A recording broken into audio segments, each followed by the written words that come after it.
Radha Radha Radha Shri Radha Radha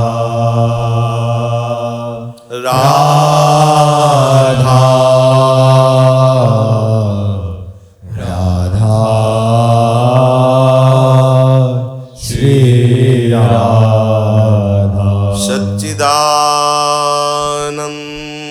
रूपाय विश्वोत्पत्त्यादि Hathaway तापत्रय विनाशाय श्री कृष्णाय वयं नुमः कृष्णाय वासुदेवाय हरे परमात्मने प्रणतो क्लेश नाशाय गोविंदाय नमो नमः रसघन मोहन मूर्तिम विचित्र केलि महोत्सवोल्लसितम राधा चरण विलोडित रुचिर शिखंडम हरिम वंदे राधा चरण विलोडित रुचिर शिखंडम हरिं वंदे। परम सच्चिदानंद घन प्रेमानंद रस प्रवाही श्री गौर श्याम चरणारविंद, इन्हीं का आश्रय और इन्हीं का चिंतन, इसे हृदय में बैठाना है, इन्हीं के हो जाना है। बहुत शीघ्र इस दुरंत माया से हमारा निस्तार हो जाएगा यदि ये बात हृदय में बैठा ली। हमारे आश्रय दाता ये गौर श्यामल चरणारविंद है, हमारा साधन ये गौर श्यामल चरणारविंद है, और हमारा साध्य ये श्री राधा जुग चरण निवास यही है। हमारी साधना इन्हीं से है और हमारी सिद्धि इन्हीं के चरणारविंद की समीपता है। इन्हीं गौर श्याम चरणारविंद रूपी परम धन में हम सतत अपने चित्त को लगाएं, अन्य आश्रय न लें। प्रयास जो हमारे चित्त का विषय चिंतन की तरफ होता है उसे नाम कीर्तन के द्वारा, नाम जप के द्वारा, मंत्र जप के द्वारा हम चित्त की मलिनता को नष्ट कर दें। चित्त की मलिनता का एक प्रमाण है कि वो जागतिक नाम रूप का चिंतन करता है, और चित्त की निर्मलता का ये स्वरूप है कि वो स्वाभाविक आराध्य देव के चरणों का चिंतन करता रहता है। जैसे श्री गोपीजनों का चित्त बोले मुरारी पादार्पित चित्त वृत्ति, एक एक वृत्ति भगवदाकार कृष्णाकार। चरम अवस्था का सुख वृत्ति का कृष्णाकार हो जाना है, भगवदाकार हो जाना है, प्रिया प्रीतम में हो जाना है।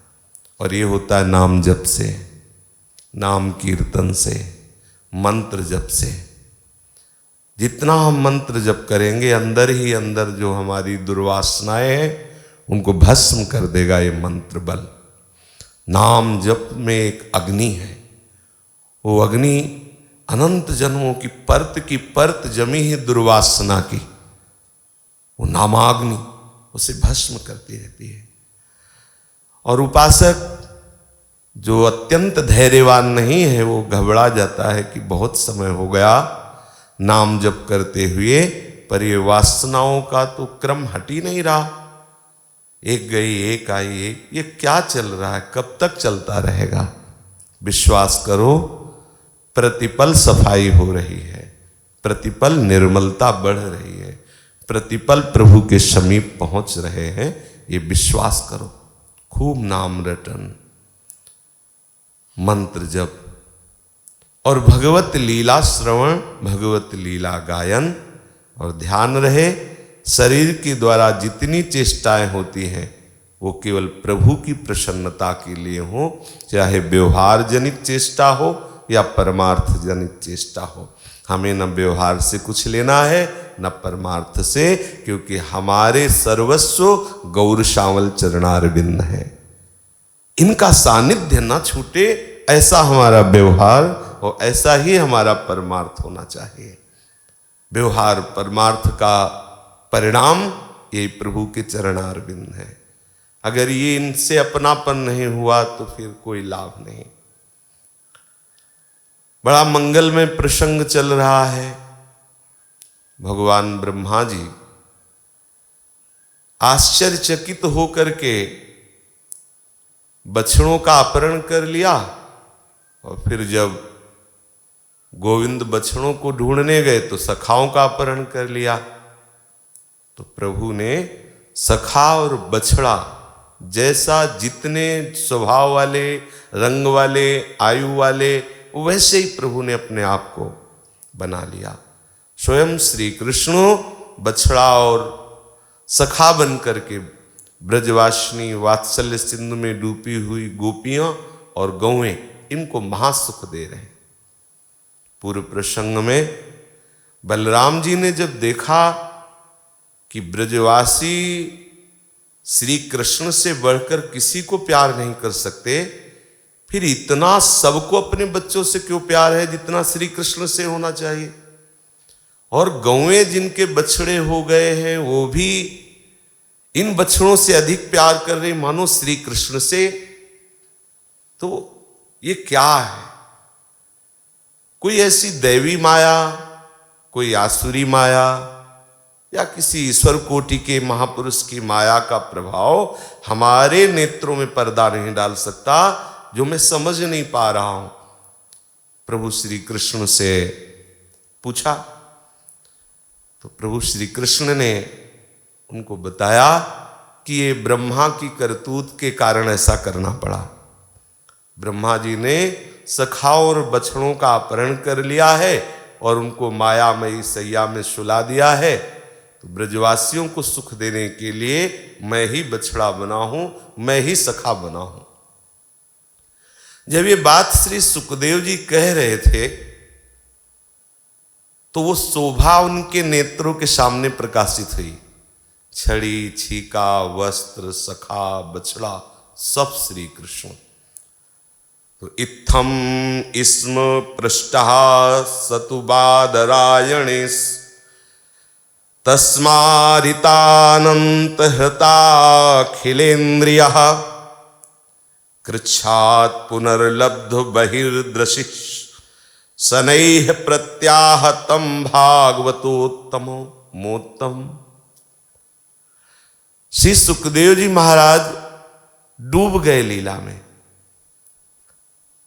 सामने उनके दिखाई दे रहे कि बछड़ा स्वरूप श्री कृष्ण, सखा स्वरूप श्री कृष्ण, वस्त्र श्री कृष्ण, छीका श्री कृष्ण, श्रृंग श्री कृष्ण, वेणु श्री कृष्ण। डूब गए। बड़े कष्ट से उन्होंने तत्काल अपने को डूबने से बचाया, फिर कि अगर डूब गए तो 7 दिन में परीक्षित का तो श्राप के कारण शरीर पूरा हो जाएगा। तो कष्ट से उन्होंने, यहां शब्द है कि जो इंद्रिया उनकी भगवत लीला में डूब रही थी, तो कष्ट से उन्होंने उस लीला से अपनी इंद्रियों को बहिर्मुख किया और फिर भगवत कथा का गान किया। अगर इतना सावधान ना होते तो समाधि लग जाती, और श्री सुखदेव जी की समाधि लग गई तो कितने कितने समय तक के लिए लग जाती।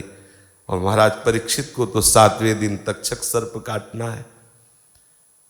जे ही ये भगवदाकार स्वरूप का दर्शन हुआ श्री सुखदेव जी को कि अनंत बछुओं के रूप में साक्षात श्री कृष्ण, अनंत सखाओं के रूप में साक्षात श्री कृष्ण, तो वो लीला समाधि में डूबने जा रहे थे। बलात् भगवत कृपा बल से उन्होंने अपनी इंद्रियों को बाहर किया और भगवत चर्चा प्रारंभ की। श्री सुखदेव जी ने कहा कि परीक्षित, आज मैं कहता हूं कि तुम बड़े भाग्यवान हो। साधु पृष्ठम महाभाग त्वया भागवतोत्तम यन्नूतन यशीष्य श्रृण्वन्नपि कथाम हो।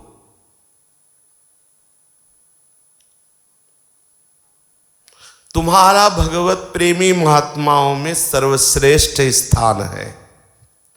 तुम बहुत ही भाग्यशाली हो। श्री सुखदेव जी कह रहे परीक्षित को। क्यों? ऐसा क्यों?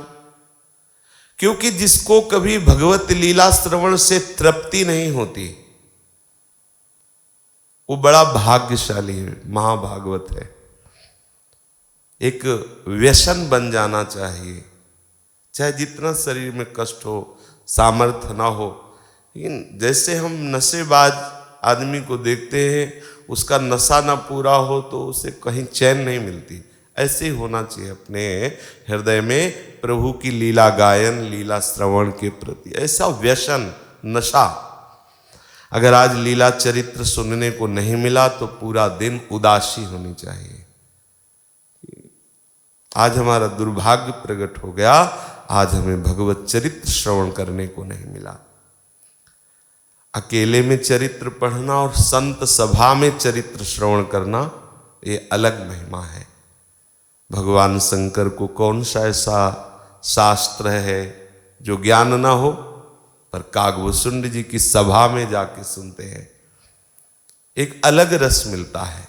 संत सभा में जब हम जाते हैं और उनके श्रीमुख से हरि चर्चा सुनते हैं तो एक विशिष्ट रस मिलता है और प्रभु की कृपा प्राप्त होती है।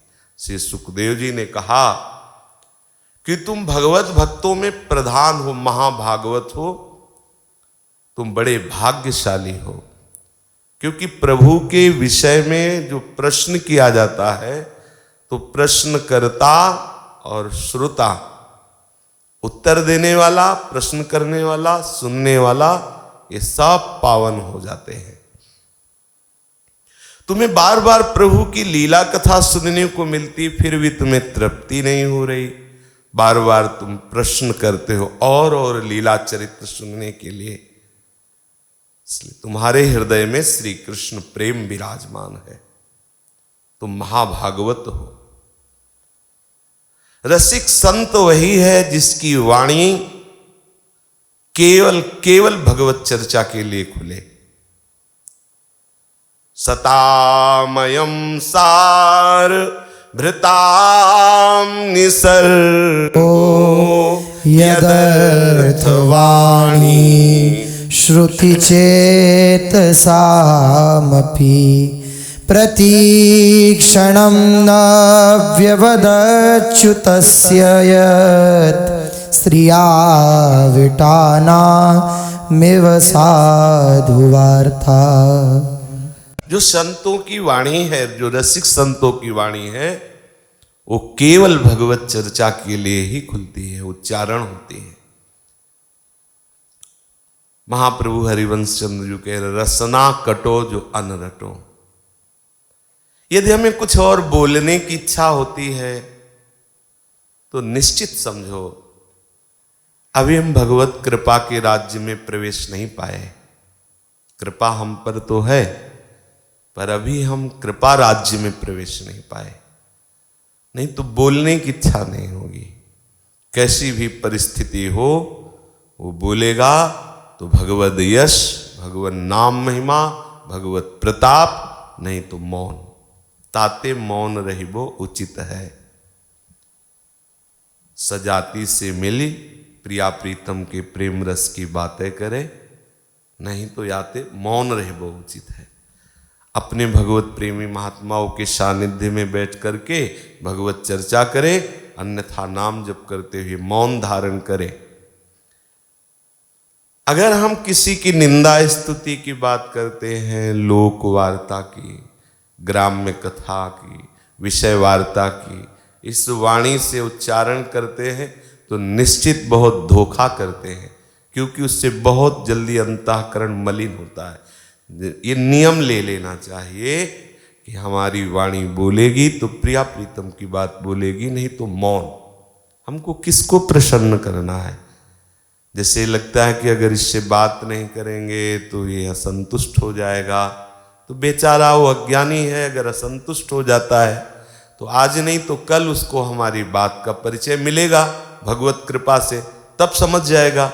लेकिन हम उसको संतुष्ट करने के लिए अपनी निष्ठा, अपनी धारणा, अपना अनन्य व्रत नहीं छोड़ने वाले। कोई बिरले ही ऐसे होते हैं महापुरुष जो अपनी वाणी को संयम में रख पावे। बड़े अपराध इस वाणी से बनते रहते हैं। संतों का, रसिक महापुरुषों का स्वभाव बन जाता है, वो अगर बोलेंगे तो नाम बोलेंगे, प्रिया प्रीतम की चर्चा बोलेंगे, लालजू की चर्चा बोलेंगे, परम कल्याण की बातें करेंगे, नहीं तो मौन। रसिक संतों के कान केवल भगवत चर्चा सुनने के लिए वो लालायित रहते, लोलुप रहते हैं। जैसे लंपट पुरुष है, प्रतिक्षणम नव्य वदच्युतस्य यत् स्त्रिया विटाना म्यू साधु वार्ता। जो कामी पुरुष होते हैं, लंपट पुरुष होते हैं, स्त्रैण पुरुष होते हैं, उनको स्त्रियों की बात करने में, काम की बात करने में बड़ा अच्छा लगता है। चार जहां बैठे वो बात शुरू कर दी, उनको नया नया रस जान पड़ता है। इसलिए गोस्वामी जी ने भी कहा, कामी ही नारी प्यारी जिम लोभी जिम प्रिय दाम, तिम रघुनाथ निरंतर प्रिय लागो मोहि राम। विषय पुरुष जहां बैठते हैं वहां विषय संगोष्ठी, विषय चर्चा करते हैं। कभी भूल करके भी विषयी पुरुषों का संग न करे। शास्त्र की स्पष्ट आज्ञा है, संगम त्यजेत मिथुन व्रति नाम मुमुक्षु सर्वात्मना न विसजेत बहिरिंद्रियाणि एकश्चरण रहस्यचित्त मनंत से युंजीत तद व्रति सुसाधु सुचेत प्रसंगा। मुमुक्षु यदि आप अपना कल्याण चाहते हैं, भगवत प्रेम चाहते हैं, भगवत प्राप्ति करना चाहते हैं, तो संगम त्यजेत, बिल्कुल किसी का संग ना करो। असंगो हम पुरुषा, असंग रहो। नहीं रहा जाता संग। संग करने के ऐसे हमारे स्वभाव वृत्तियां परमाणु हैं जो हमें अकेले नहीं रहने देते। तो उनका तद व्रति साधु सुचेत प्रसंगा, जिनका चित्त हरि प्रसंग में, प्रभु प्रेम में डूबा हुआ है, ऐसे संतों का संग करो। संग करना है तो संतों का संग करो, नहीं तो असंग रहो। संगम त्यजेत मिथुनम, जो मैथुन धर्म से युक्त कामी पुरुष है, स्त्रैण है, लंपट है, रात दिन केवल भोगों की चर्चा, भोगों का चिंतन, भोगों की चेष्टा, ऐसे पुरुषों का संग बहुत ही घातक है। एक बार सांप का संग कर ले तो चलेगा, लेकिन ऐसे विषयी पुरुष का संग न करे। शास्त्र आज्ञा करता है। बोले कैसे? सांप तो बड़ा विषैला होता है। बोले एक बार डसेगा एक शरीर नष्ट होगा, लेकिन विषयी पुरुष का यदि संग हुआ तो न जाने कितने जन्मों तक वो संस्कार तुम्हें नष्ट करता रहेगा। महापुरुष जन जो बात करते हैं वो अनुभव की करते हैं। कोई भी दृश्य आपको आपके शुद्ध परमार्थ से भ्रष्ट कर सकता है। एक ही दृश्य तो देखा जामिल ने, वैश्या के संग वो सहवास कर रहा, जंगल में लकड़ी लेने गए थे। काम क्रीड़ा देखते ही सब दैवी सद्गुण, दैवी संपदा के जो भी उनके विचार थे, बार बार प्रयास किया, लुप्त हो गए। उपासक को आज्ञा पालन करनी चाहिए शास्त्रों की। कह रहे यदि भगवत प्राप्ति करना है तो ऐसी संगोष्ठी में कभी न बैठे जहां सांसारिक वार्ता करके हंसी मजाक हो रहा हो, जहां सांसारिक भोग वासनाओं की चेष्टाएं हो रही हो, जहां सांसारिक सौंदर्य का वर्णन हो रहा हो, जहां सांसारिक संबंधों की वहां महिमा वर्णन की जा रही हो, बिल्कुल दूर रहे, अकेला रहे। अगर संग करे तो भगवत प्रेमी महात्माओं का करे। सर्वात्मना न विसृजेत बहिरिंद्रियाणि, इंद्रियों को बहिर्मुख मत होने दे, बहुत बड़ी हानि हो जाएगी। पता नहीं कब ये जीवन की शाम आ जाए, कुछ पता नहीं। हम बस रात दिन अपने प्रीतम का इंतजार करें, उनका स्मरण करते हुए, बस बहुत बड़े लाभ की बात है। इतनी साधना है। हम अपने अंतिम श्वास का इंतजार कर रहे हैं, हर समय प्रीतम का स्मरण करते हुए कि हमारी वो अंतिम श्वास जो आने वाली है उसमें श्यामा श्याम निकले और वो पूर्ण हो जाए। बस ये है पूरे जीवन यात्रा का परम लाभ। हम अगर विषयी पुरुष की वार्ता सुनेंगे, विषयों का चिंतन करेंगे, तो ऐसा सौभाग्य नहीं मिल सकता। ये सौभाग्य उन्हीं को मिला है जो जीवन भर जले हैं, विषयों के सानिध्य प्राप्त होने पर भी विषयों को भोगा नहीं है, प्रभु के लिए प्राप्त भोगों का त्याग कर दिया है, जलते रहे प्रभु के लिए। तो अगर अंतिम समय में ऐसी अवस्था होती कि वो स्मरण करने लायक नहीं होते, तो प्रभु की तरफ से विशेष सामर्थ्य उनमें जागृत होती है और उनका सतत स्मरण उस समय प्रारंभ होता है जब बिल्कुल स्मरण करने की सामर्थ्य नहीं होती। विश्वास मानिएगा, जीवन भर जो भगवद आश्रित है, जीवन भर जो प्रभु के लिए जले हैं, अंतिम समय परम शांति का अवसर आता है, प्रभु ही उसकी स्मृति बन करके बैठ जाते हैं। इसलिए वही संत है, वही रसिक है, वही उपासक है जिसने अपनी वाणी को संयम में कर लिया, न किसी की निंदा, न किसी की स्तुति, एकमात्र अपने प्रीतम के नाम कीर्तन, प्रीतम के गुण कीर्तन, और कान केवल भगवत चर्चा। भगवत चर्चा में भगवत प्रेमी महात्माओं के भी चरित्र हैं। महापुरुषों ने तो ऐसा अनुभव किया कि भगवत चरित्रों से भी ज्यादा अनुराग प्रकट करने की सामर्थ्य भगवत प्रेमी महात्माओं के चरित्रों में है। तो भजबे को दो ही भले, कह हरि कह हरिदास, प्रभु और प्रभु के प्रेमी जनों की चर्चा सुने और हृदय केवल लीला चिंतन, नाम चिंतन, रूप चिंतन।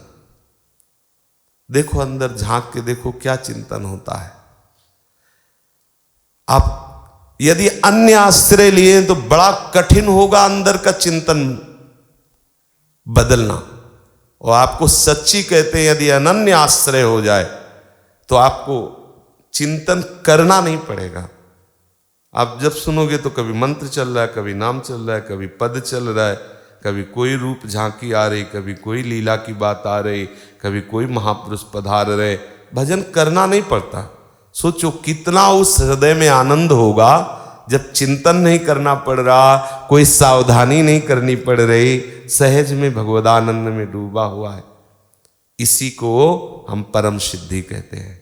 साधन सिद्ध राम पगनेहु, ये नेह का स्वरूप है, बिना प्रयास अनायास अपने प्रीतम का सतत चिंतन स्मरण। उनका स्वभाव बन जाता है, प्रभु की लीला उनको प्रतिपल नई नहीं लगती है। एक ही लीला को 10,000 बार 10,000 दिन लगातार सुनाई जाए तो रोज उसे नई लगेगी। एक ही बात को 10,000 बार सुनाया जाए तो ये नहीं कि ये वही बात तो है जो हमने कल सुना था, ऐसा नहीं लगेगा। नवम नवम नवम नवम, जैसे लंपट विषयी पुरुष को ये थोड़ी लगता है कि वही विषय है, उसे नवम नवम लगता है। यद्यपि आपके ऊपर बहुत कृपा है प्रभु की, फिर भी हम अत्यंत रहस्यमय ये लीला आपको सुनाते हैं, क्योंकि जब पूर्ण समर्पित शिष्य होता है तो गुरु अपने हृदय की गुप्त बात भी छुपाते नहीं, बता देते हैं। श्री सुखदेव जी कहे, यद्यपि आप विशिष्ट कृपा पात्र हो, फिर भी आपका जो संतों के प्रति समर्पण है, उसके कारण मैं अत्यंत रहस्यमयी प्रभु की लीला का गायन करता हूं। श्रवण कीजिए, क्योंकि जो समर्पित शिष्य होते हैं तो गुरुदेव अपने हृदय की गुप्त बात उनको बता देते हैं। इसमें समर्पण काम करता है। अश्वस्थामा पुत्र हैं द्रोणाचार्य जी के और अर्जुन शिष्य हैं। ऐसा नहीं कि धनुर्विद्या में प्रकांड विद्वान नहीं बनाना चाहते अश्वस्थामा को, द्रोणाचार्य जी बनाना चाहते हैं, पर उनका समर्पण पिता भाव से है, गुरु भाव से पूर्ण नहीं है। पिता भाव होने के कारण कहीं ना कहीं शिथिलता होती शिष्यत्व भाव में। मेरे पिता है, और वो शिथिलता गुरुदेव के हृदय के रहस्य को प्रकाशित नहीं होने देती। अर्जुन की तन्मयता और अर्जुन का समर्पण देख करके वो शिक्षाएं अर्जुन को दी जो अश्वस्थामा को नहीं दी। पुत्र होते हुए अश्वस्थामा को द्रोणाचार्य जी ने नहीं दी, और शिष्य श्री अर्जुन जी को सर्वश्रेष्ठ धनुर्धर का वरदान भी दिया। तो यहां कह रहे हैं कि दयालु गुरुदेव जब देखते हैं कि ये शिष्य पूर्ण समर्पित है, तो अपने हृदय का गुप्त धन अर्थात गुप्त रहस्य भगवत संबंधी वो शिष्य को बता देते हैं। ब्रह्मा जी ब्रह्मलोक से जब लौट करके आए तो कालमान से एक त्रुटि, जितनी देर में तीखी सुई से कमल की पंखुड़ी छेदी जाती उसे त्रुटि कहते हैं, उतना समय व्यतीत हुआ और यहां 1 वर्ष हो गया। उन्होंने देखा कि भगवान श्री कृष्ण ग्वाल बाल और बछड़ों के साथ जैसे अपहरण करने के पहले खेल रहे थे वैसे अब भी खेल रहे हैं, अनवरत वैसी ही लीला चल रही है। सोचने लगे कि गोकुल में जितने भी ग्वाल बाल और बछड़े थे वे तो मेरी मायामयी सैया पर सो रहे, उनको तो मैंने अपनी माया से अचेत कर दिया, वे तब से अभी तक सचेत ही नहीं हुए। तब मेरी माया से मोहित वो सखा और बछड़ों के अतिरिक्त ये उतने ही वैसे ही दूसरे सखा और बछड़े कहां से आ गए? 1 साल से जो श्री कृष्ण के साथ खेल रहे हैं। ब्रह्मा जी ने दोनों स्थानों पर बार बार जा करके देखा, अपनी उस मायामयी सैया में ब्रह्मलोक में तो वैसे ही सखा और बछड़े मूर्छित है, इधर आके देखा तो वैसे ही लालजून के साथ क्रीड़ापरायण है। ब्रह्मा जी ध्यान करना चाहते हैं, ज्ञान दृष्टि से पूरी ताकत लगा रहे हैं कि इन दोनों में से असली सखा कौन है। जिनको हमने अपहरण किया वो तो सैया में सो रहे हैं, और ये बनावटी है कि वो बनावटी है, पीछे कौन बना लिए गए। बहुत ज्ञान दृष्टि लगाते हैं, बहुत ध्यान, लेकिन कुछ उनकी समझ में नहीं आ रहा, नहीं समझ सके। एवं सम्मोहयन विष्णु विमोहं विश्वमोहनं स्वय्यैव मायया जोऽपि स्वयमेव विमोहितः। चले थे हमारे श्री कृष्ण को माया से मोहित करने ब्रह्मा जी। बड़ी विचित्र भगवान की लीला है। जानते हैं कि सर्वलोक महेश्वर प्रभु है, हमारी ही प्रार्थना से अवतरित हुए, पर फिर भी कैसी विचित्र माया है। जैसे अभी बात सुना और लगा हम सब जान गए, और थोड़ी ही देर में एक धूल सी चलेगी, फिर वही अंधकार। यही है माया।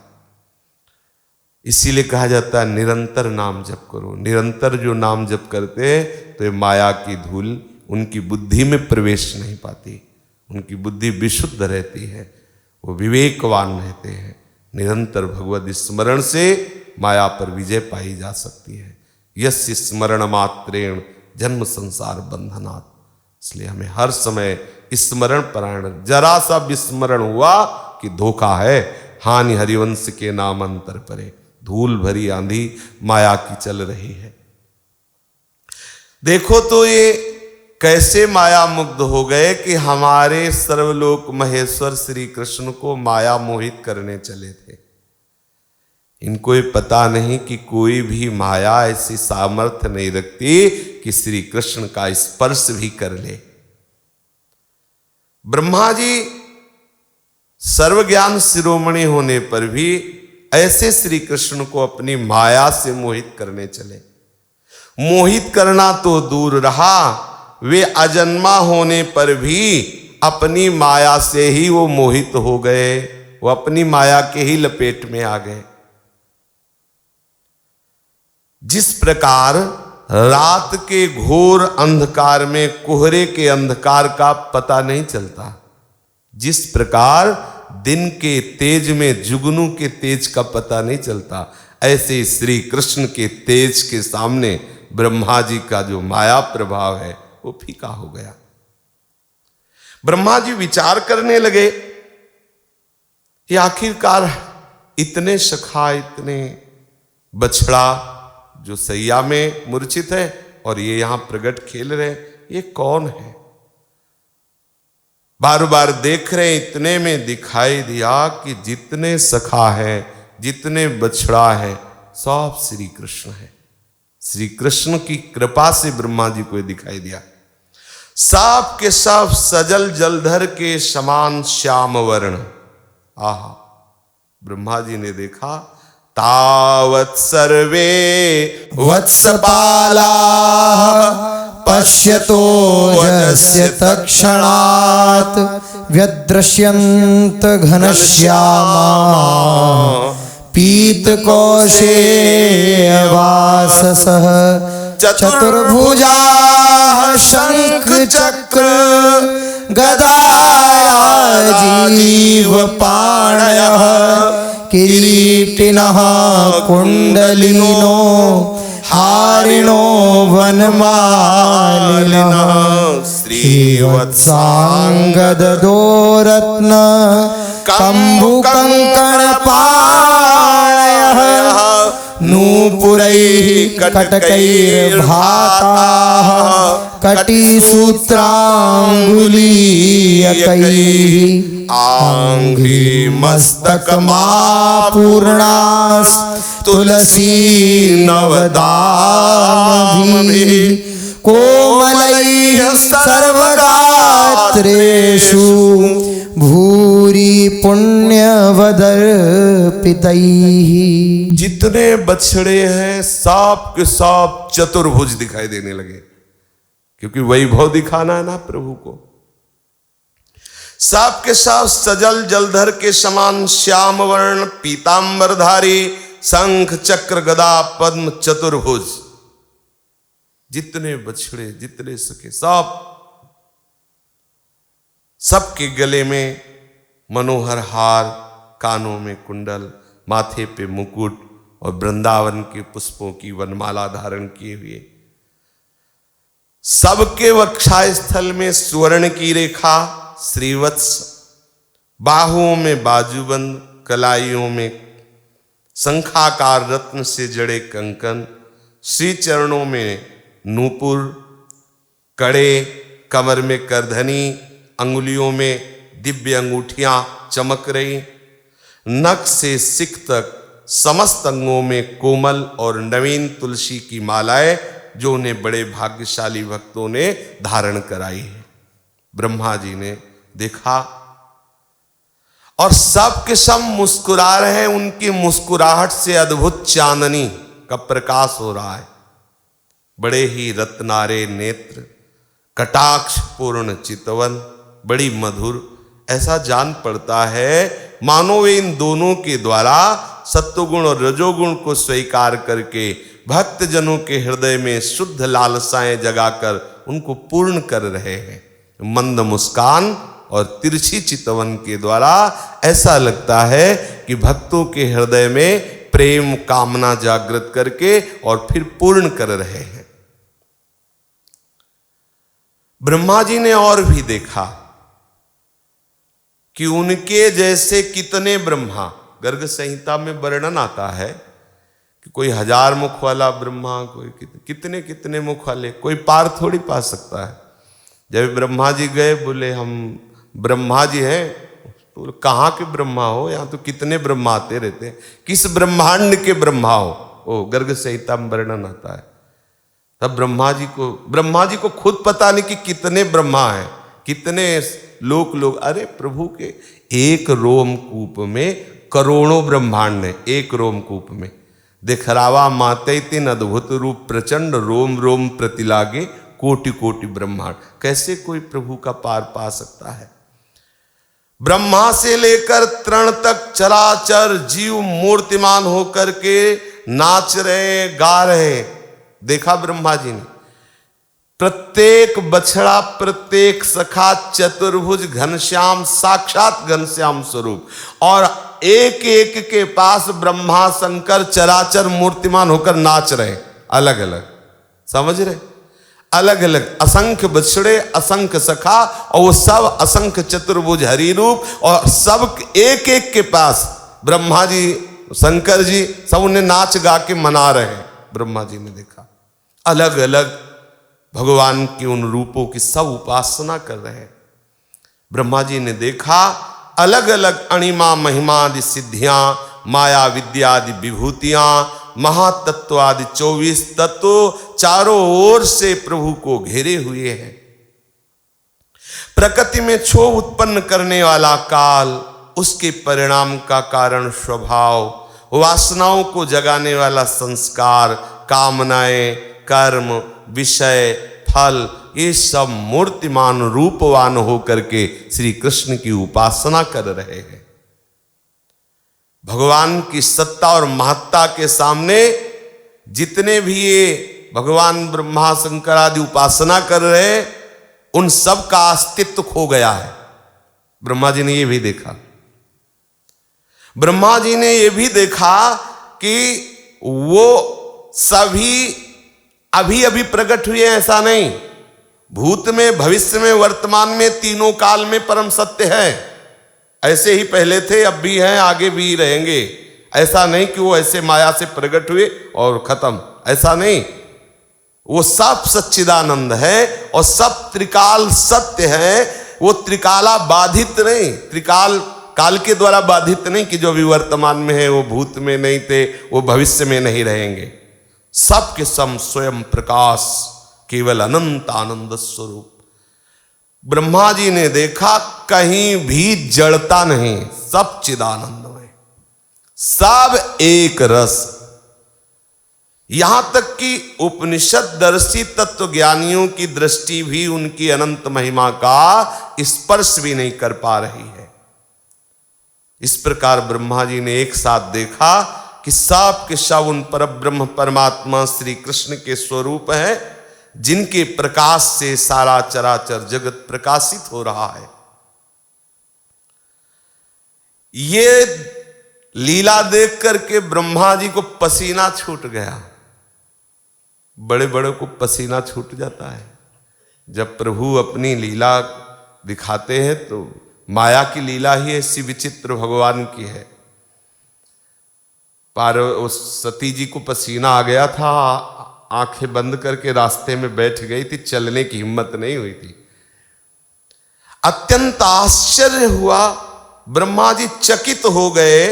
उनकी 11 इंद्रियां, 5 कर्मेंद्रिय, 5 ज्ञानेंद्रिय, एक मन क्षुब्ध हो गया, स्तब्ध हो गया, निस्तेज हो गए, मौन हो गए, कांपने लगे।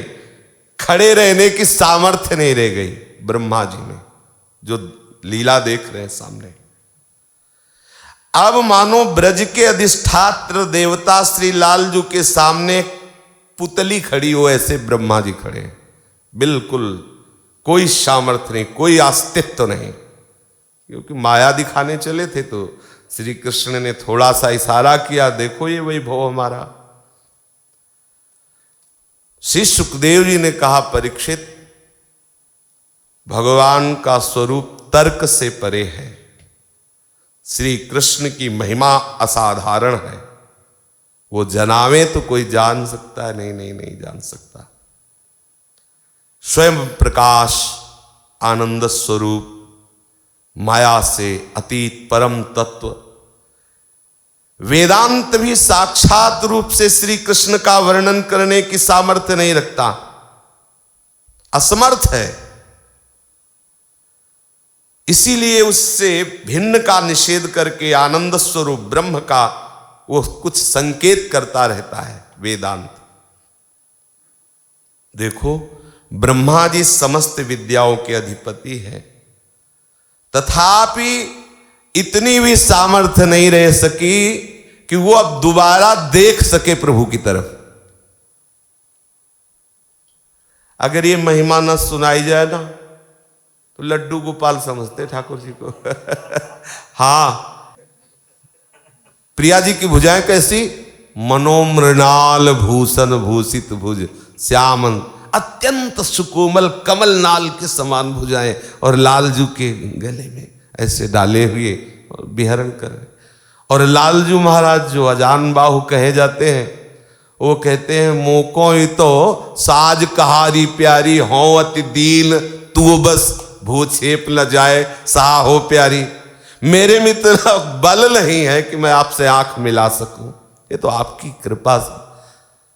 जैसे कोई कहे कि भाई ये तो श्री कृष्ण भागवत वाले हैं, तो श्री सेवक जी महाराज ने कहा है, राधा वल्लभ भजत भज भली भली सब होए, भीर मिटे भट जमन की भय भंजन हरि सोए, भय भंजन हरि सोए, भरम भूल्यो भटकत कत, भगवत भक्ति विचार वेद भागवत प्रीति रत, भक्त चरण धरि भाव तरत भव सिंधु अगाधा। ए भूल मत, ये वही हरि है जो भागवत में है, जो वेद में है, जिनका प्रताप वर्णन किया जाता है। ये और कोई नहीं, वही है। इनको केवल लड्डू गोपाल ही मत समझ लेना।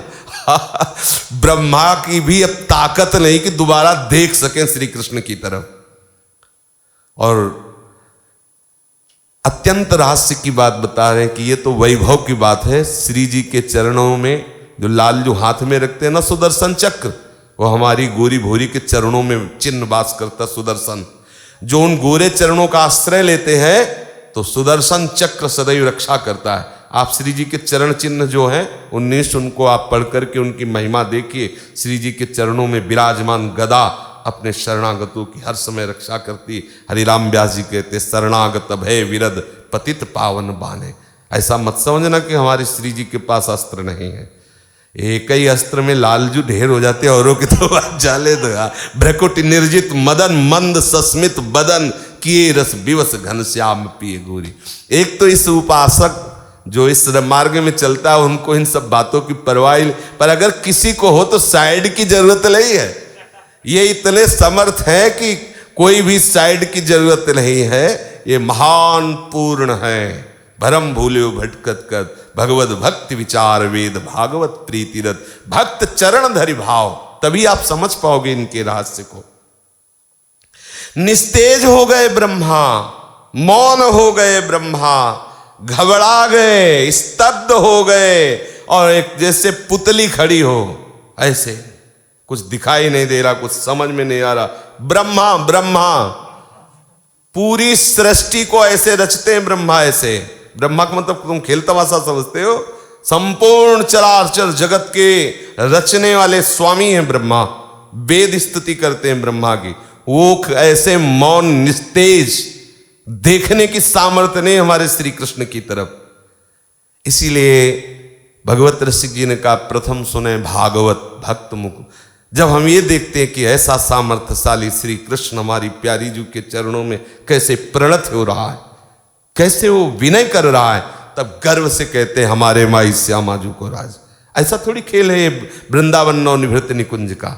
जब ये रहस्य समझ में आता है ना, जब तत्व का ज्ञान हो जाता है और ये बात समझ में आ जाती है कौन है, फिर पता चलता है जैसी हरिवंश प्रताप रूप गुण वय बल श्याम उजागर, और जाकी भ्रू विलास बस पसुरिव दिन विथकी रस सागर। देखो माई सुंदर, तब वो पुलकित हो जाता है हृदय। तर्क से परे हैं हमारे प्रभु। देखने की सामर्थ्य नहीं रही, उनकी आंख मुंद गई ब्रह्मा जी की। भगवान श्री कृष्ण ने ब्रह्मा के इस मोह असमर्थता को देखा बिना किसी प्रयास के तुरंत इशारा किया, माया का पर्दा हट गया। समझ लीजिए, एक एक शब्द समझने लायक है। ब्रह्मा जी हर प्रयास करके हार गए, कुछ नहीं माया से निपट पाए। और श्री कृष्ण ने बिना प्रयास के थोड़ा इशारा किया, माया तत्काल हट गई। पक्का बस इस बात पर विश्वास करो कि मेरे हटाए ना हटेगी कोटि कल्प लो, और आपके हटाए हटेगी पल पाव में। तो हमें वही इंतजार करना है कि भले अभी हम फंसे, लेकिन हमारे प्रीतम जिस समय ऐसे कर देंगे ना, उसी समय कुछ ना बंधन रहेगा ना कोई माया रहेगी, और निश्चित कर देंगे, क्योंकि ये था माम प्रपद्यन्ते तास्तथैव भजाम्यहम्। दृढ़ विश्वास रखना चाहिए। अब ब्रह्मा जी को ऐसा लगा कि मानो मर करके पुनः जीवित हुए। फिर चेतना उनमें जागृत हुई, सचेत हुए, ज्यों त्यों करके बड़े कष्ट से अपने नेत्र खोले। तब पहले उनको अपना ब्रह्मा शरीर दिखाई दिया, फिर उनको जगत दिखाई दिया, फिर चारों ओर देखने की सामर्थ्य आई, तब दिशाएं देखी, फिर वृंदावन की रज के दर्शन हुए, फिर वृंदावन की लताओं के दर्शन हुए, तब श्री कृष्ण के दर्शन हुए। अब जो दर्शन हो रहे, वृंदावन रजरानी, वृंदावन लता, इनकी कृपा से उनमें वो सामर्थ्य आई। वृंदावन सब समय सबके लिए एक सा प्यारा है। जिधर देखो उधर जीवों को परमानंद प्रदान करने वाली लताएं, फूली हुई, फलों से लदी हुई, रस भरे फलों से। हाँ, ये उल्टा है दृश्य। बाहर आपको रस वाले फल मिलेंगे और ब्रज में नीरस फल मिलेंगे। जैसे टेठी है, क्या है इसमें, करील आदि के यहाँ ज्यादा वृक्ष पाए जाते, लेकिन ये भ्रम डालने के लिए है। जो बाहर के लोग हैं वो समझ, वृंदावन में ऐसे रसीले फल हैं, पूछो मत। कृपा करेगा वृंदावन, तब आप देखोगे इतने सुकोमल प्रिया प्रीतम जहां विहरण करते हैं, वहां एक करील और कांटे थोड़ी होंगे। ये हम लोगों के लिए ऐसा बाहरी स्वरूप रखा गया है कि कोई बिरला ही इधर भाव कर पावे। हाँ, वृंदावन के लहलहाते लताओं का दर्शन किया। वृंदावन की एक विशिष्ट महिमा है कि क्रोध, तृष्णा और काम, ये तीन यहां अपना प्रभाव नहीं दिखा सकते। जो काम है, चूंकि प्रेम धाम है इसलिए यहां काम का प्रभाव नहीं, पर वृंदावन के प्रवेश होने की बात है। बाहर तो सीमा में तो बड़े बड़े भट्ट लगे हुए हैं, बलवान सुभट लगे हुए हैं। जैसे अन्यत्र तो गार्ड लगे होते हैं, लेकिन राष्ट्रपति की भवन की सुरक्षा के लिए कमांडो लगे होते हैं, जरा सा इशारे में गोली मार दें। तो ये जो वृंदावन है, ये अखिल लोक चूड़ामणि श्री लाडली लाल का निज महल है। तो यहाँ काम के सैनिक नहीं लगे, यहाँ स्वयं मूर्तिमान काम धनुष लिए हुए आसपास रखवाली में। जरा भी गर्व करोगे तो अंदर ही नहीं आने, और जो अंदर प्रवेश कर गया वृंदावन में, तो फिर काम नहीं, क्रोध नहीं, तृष्णा नहीं। वृंदावन में प्रवेश करने का तात्पर्य है देहाभिमान से रहित होकर के प्रिया प्रीतम के चरणों के अनुराग में डूबना। वृंदावन विधि बसे तज के सब अभिमान, तृणते नीचे आपको जाने सोई जान। जैसे अपने लोग अभी वृंदावन में हैं, तो अभी प्रवेश नहीं। आप कहोगे यही वृंदावन है, इसी वृंदावन में है, लेकिन देखो हमारे हृदय में क्रोध आता है, काम आता है, तृष्णा है। तृष्णा माने भोगे हुए विषय को पुनः भोगने की चाह। ये कब तक रहेगी? जब तक वृंदावन में प्रवेश नहीं होंगे, या जब तक आपके हृदय में वृंदावन प्रवेश नहीं करेगा। वृंदावन में प्रिया प्रीतम और सहचरियों के सिवा किसी का प्रवेश नहीं है। आप अगर अभी सहचरी भाव में युक्त हो जाएंगे तो ये है ही नहीं काम, क्रोध है नहीं। सहचरी को काम थोड़ी आता है, सहचरी को क्रोध थोड़ी आता है, सहचरी को तृष्णा थोड़ी आती है। देहाभिमानी स्त्री पुरुष शरीर को काम आता है, उसी की कामना के प्रतिकूल होने पर क्रोध आता है, उसी को भोगे हुए विषयों की तृष्णा सताती है। तो वृंदावन में नहीं है, समझ रहे ना? किस वृंदावन में? प्रिया प्रीतम सहचरी, जहां अद्भुत रसमयी लीलाएं हो रही, हम हैं उसी वृंदावन में, लेकिन अभी प्रवेश नहीं हुआ। बोले बड़ी विचित्र पहेली है। तो ये है ही है, प्रेम उल्टा पहेली ही है। मिले ही रहत मनो कबहु मिले ना, तो ऐसे ही वृंदावन वास करने पर अभी वृंदावन में वो पहुंचे नहीं है। वृंदावन पहुंचना है। वृंदावन पहुंचने का मतलब प्रिया प्रीतम के सिवा हमारे मानस पटल पर कुछ न रह जाए। मैं पुरुष हूं, मैं स्त्री हूं, ये सब भाव मिट जाएगा जिस समय हम वृंदावन में प्रवेश करेंगे। स्वभाव से ही यहां दुस्त्यज वैर रखने वाले पशु पक्षी भी महान प्रेमी की तरह हिलमिल कर रहते हैं। ये वृंदावन का प्रभाव। ब्रह्मा जी ने वृंदावन का दर्शन किया और फिर दृष्टि गई अद्वितीय परब्रह्म परमात्म तत्व गोपवंश के बालक का नाट्य कर रहा है। ब्रह्मा जी ने देखा, ब्रह्मा जी ने देखा एक होने पर भी उसके सखा है, एक होने पर भी उसके सखा है, अनंत होने पर भी वो इधर उधर घूम रहा है, अगाध ज्ञान होने पर भी वो बछड़ों को खोज रहा है। ब्रह्मा जी देखे कि जिस दिन बछड़ों और सखाओं का अपहरण किया था, तो आपको याद होगा अलग अलग मुरब्बा ऐसे खोसे हुए और ऐसे दही भात का कवल ठीक वैसे ही लिए हुए। अभी ब्रह्मा जी दर्शन कर रहे, ठीक वैसे ही अभी ताजा दही भात का कौर वैसे ही अभी अकेले खोज कर रहे। न कोई बछड़ा है न कोई सखा है। ब्रह्मा जी अब भगवान दर्शन करा रहे तो देखा कि वैसे ही मुरब्बे कई तरह के अचार अंगुलियों में खोसे बाल गोविंद सखाओं की और बछड़ों की खोज कर रहे। भगवान ब्रह्मा जी अब धैर्य नहीं रख पाए, कूद पड़े हंस से और दिव्य सूर्य के समान चमकते हुए मुकुटों को श्री कृष्ण के चरणों के सामने घसने लगे। जाके दंड की भांति गिर पड़े। अपने चारों मुकुटों के अग्रभाग से प्रभु के श्री चरण कमलों का स्पर्श किया, नमस्कार किया और आंखों से अश्रु प्रवाह होने लगा। प्रभु श्री कृष्ण की पहले देखी हुई महिमा का बार बार स्मरण करते, खड़े होते, फिर साष्टांग गिरते, फिर हाथ जोड़ते, फिर प्रभु की तरफ देखते। फिर काफी देर तक तो ये लीला चलती रही।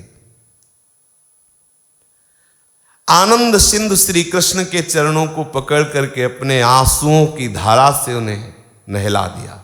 चरणों बहुत देर तक प्रभु के चरणों में पड़े रहे।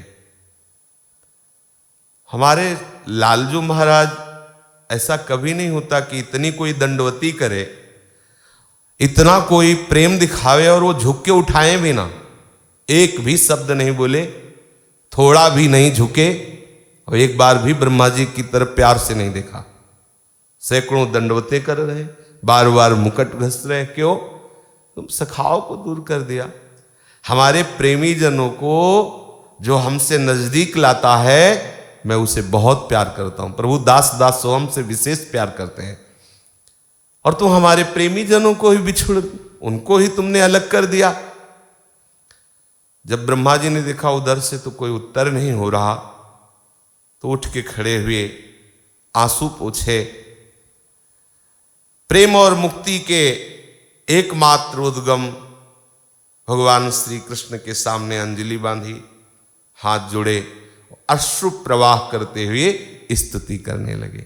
सो कल श्री राधा वल्लभ लाल की जय जय श्याम, जय जय श्याम, जय जय श्री वृंदावन धाम, जय जय श्याम, जय जय श्याम, जय जय श्री वृंदावन धाम,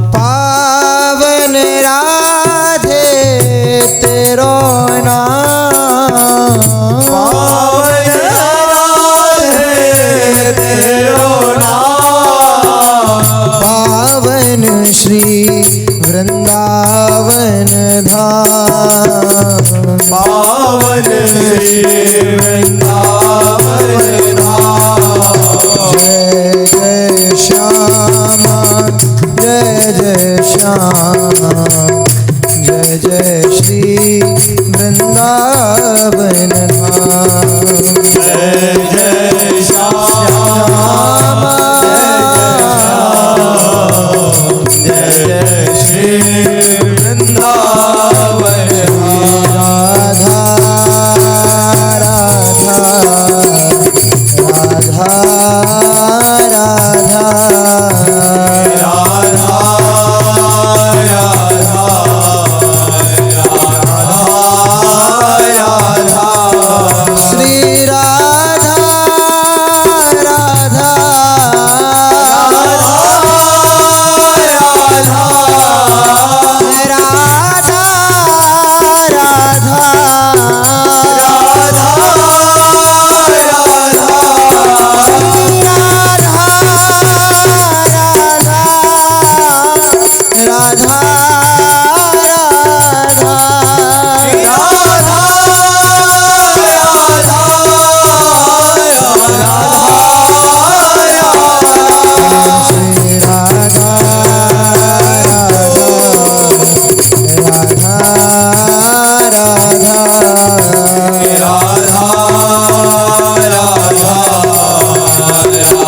की महाप्रभु श्री हरिवंश चंद्र जी महाराज की, श्री सेवक जी महाराज की, समस्त सहचरी वृंद की, श्री वृंदावन धाम की, श्री यमुना रस रानी की, समस्त संत हरि भक्तन की, श्री सद्गुरुदेव भगवान की जय। जय श्री राम।